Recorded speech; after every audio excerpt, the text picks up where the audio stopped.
Welcome to the Arthur R. Marshall Loxahatchee National Wildlife Refuge. This is Short Stories with Ranger Serena, and I'm Ranger Serena, and today we're going to be reading How Chipmunk Got His Stripes. It's by Joseph and James Bruchac, and they're actually a father and son writing team. They're authors, and they actually are Abenaki Indians. So this is a Native American tale. Let's get started. One autumn day long ago, Bear was out walking. As he walked, he began to brag. I am Bear. I am the biggest of all the animals.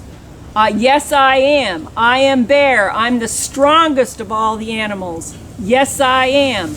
I am Bear. I'm the loudest of all the animals. Yes, I am.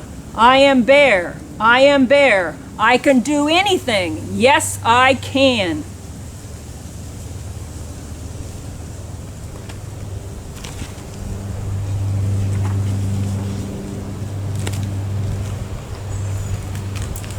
As soon as Bear said those words, a little voice spoke up from the ground. Can you really do anything? Bear looked down. He saw a little brown squirrel standing on his hind legs. Can you really do anything? Brown Squirrel asked again.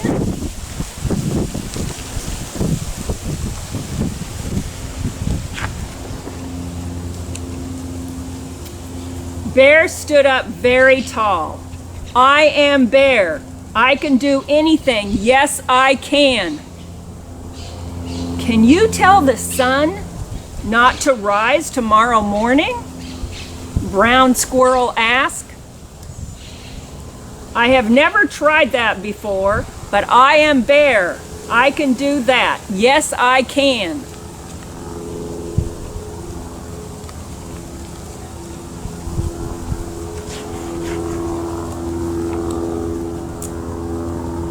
Bear turned west to face the sun. It was the time when the sun always goes down. Bear stood up to his full height and spoke in a loud voice. Sun, do not come up tomorrow. At his words, the sun began to disappear behind the hills. You see, Bear said, Sun is afraid of me. He is running away. But will the sun come up tomorrow? Brown Squirrel asked. No, Bear answered. The sun will not come up.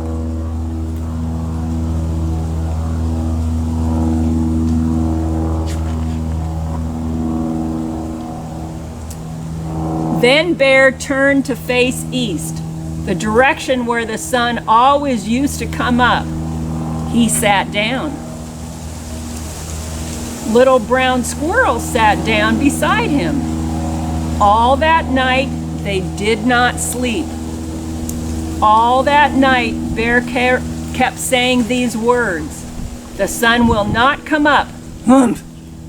The sun will not come up. Humph.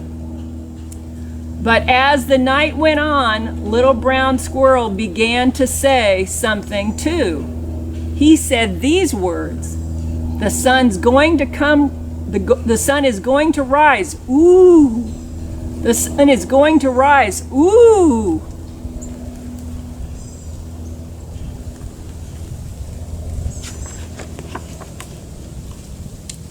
All through the night, they sat there, one by one.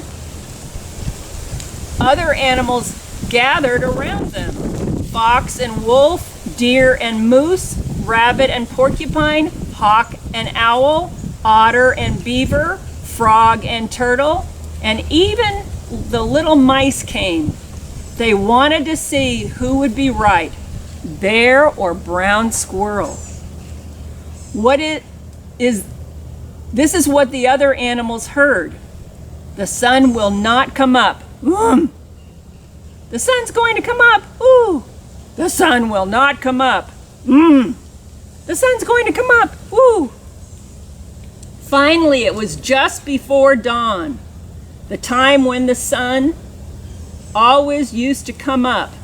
"Look," said Turtle, "a little bit of red is starting to show." "Yes," said Owl, "I believe the sun will rise today." Bear only chanted louder, "The sun will not come up." But right next to him, Little Brown Squirrel piped up, "The sun is going to rise! Woo!"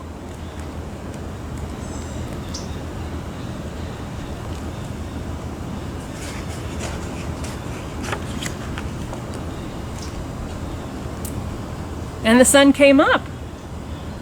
The birds sang their welcoming songs. The bright light of the new day spread over the land. Everyone was happy except for one animal. That animal was Bear. He sat there with his head down and his grumpy look on his face.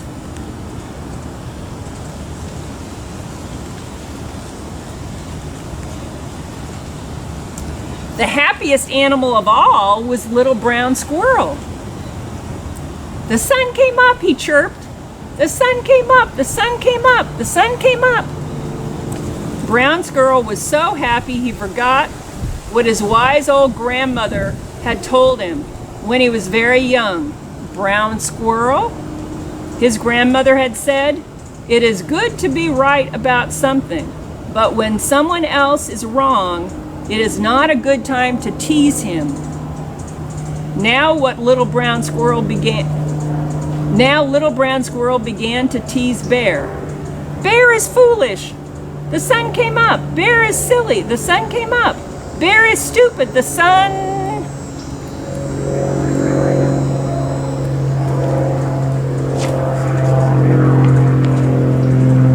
Whop!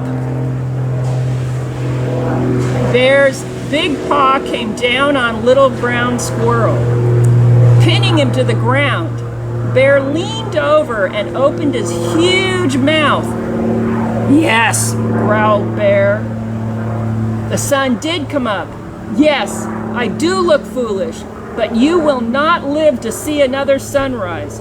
You will not ever tease anyone else again because I, Bear, am going to eat you." Brown Squirrel thought fast. "You were right to eat me," he said. "I was wrong to tease you.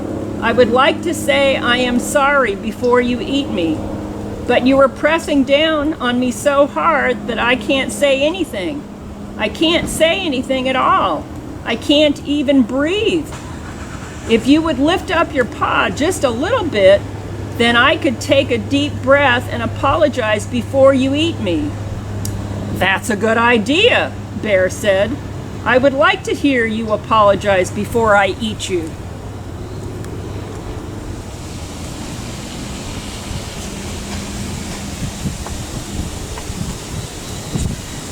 So Bear lifted up his paw, but instead of apologizing, Brown Squirrel ran. He ran as fast as he could towards a pile of stones where he had his home. He had a tunnel underneath those stones and a nice warm burrow deep underground. Little Brown Squirrel's grandmother stood there in the door waiting for him. "Hurry, Brown Squirrel," she called. "Hurry, hurry."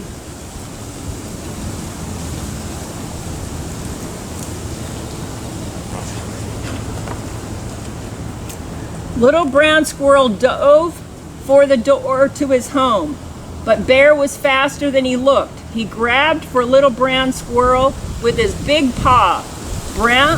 Bear's long, sharp claws scratched Brown Squirrel's back from the top of his head to the tip of his tail.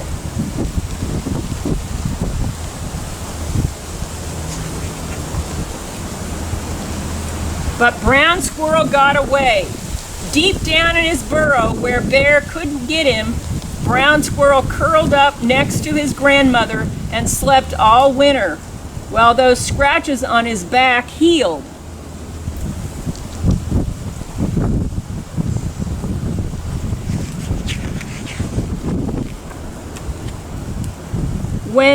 Spring came around, little brown squirrel came out of his hole and looked at himself. There were long, pale stripes all the way down his back where Bear had scratched him. He was brown squirrel no longer. He was now Chipmunk, the striped one.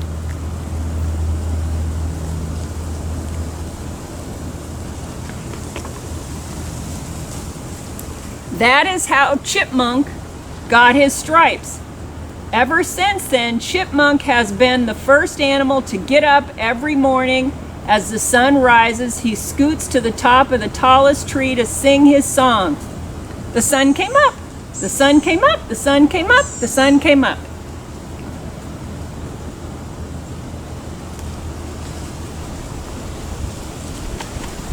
And ever since then, Bear has been the last animal to get up. He doesn't like to hear Chipmunk's song. It reminds him, as it reminds us all, that no one, not even Bear, can do anything.